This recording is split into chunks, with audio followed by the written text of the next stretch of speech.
It was a tale of two nights for the Mets' Brett Baty and the Yankees' Oswaldo Cabrera as they made their MLB debuts. SNY editorial producer Scott Thompson told me yesterday that the Baty kid brings that bat. He had a night. Let's start with his night before we get into Cabrera. What'd you think? Brendan, I never get that lucky when I'm talking about a guy like this, but I don't even think Brett Baty was ready to hit a home run in his first at-bat, but he waited on that off-speed pitch, sent it over the right field wall in Atlanta, and everyone went nuts. You saw his family going crazy. His high school teammates were watching as well. Even Garrett Wilson, his high school teammate as well, was watching. And that's just the ultimate moment there for Brett Baty. But there's more to come because he was smoking the ball. 113 mile an hour out to Dansby Swanson at shortstop. This guy, he looks like he's ready for the call. Yeah, all of New York was excited. I was at an NYCFC match last night, and there were some Mets fans hooping and hollering, making some noise.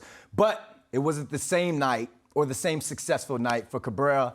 Talk about his night. So Oswaldo Cabrera, in his first at-bat, just missed a pitch from Corey Kluber. He hit it toward the warning track in right field. If he just levels out that swing a little bit, maybe he has a home run in his first at-bat. But he's still looking for that first hit. Struck out a couple times, made a couple plays there at third base. But I think my moment for him is not only enjoying that walk-off grand slam from Josh Donaldson, being in that situation with the Yankees, but the roll call. Every Yankee, whether you're a veteran of 12 years or a rookie coming up, they want to hear those bleacher creatures screaming your name, and they heard the Cabrera. What'd he do? He did a little thing. He pulled his grenade, I guess you could say, and tossed it over. Hey. And, you know, the Brett Gardner used to flex. Aaron Judge does his own thing as well. So They told him he had to do something. He got to experience that. Now he just wants that first career hit. Can't wait to see him be able to do the gritty when he gets himself a walk-off home run as well. All right, let's talk about playoffs. Both of these teams are looking like they're going to be in the playoffs.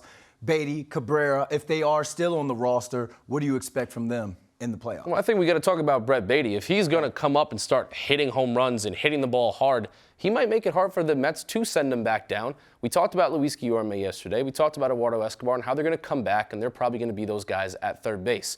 But being around that dugout, being there maybe as part of the taxi squad for Baty and maybe even Cabrera, to be around that situation in the postseason, that is huge, even just watching, even taking notes and recognizing how much more at-bats mean, how much more these games really mean once October comes around. So I think specifically with Brett Baty, he actually might be able to make an impact, maybe a pinch hit guy. You never know what's going to happen with injuries, as we knock on wood with all teams.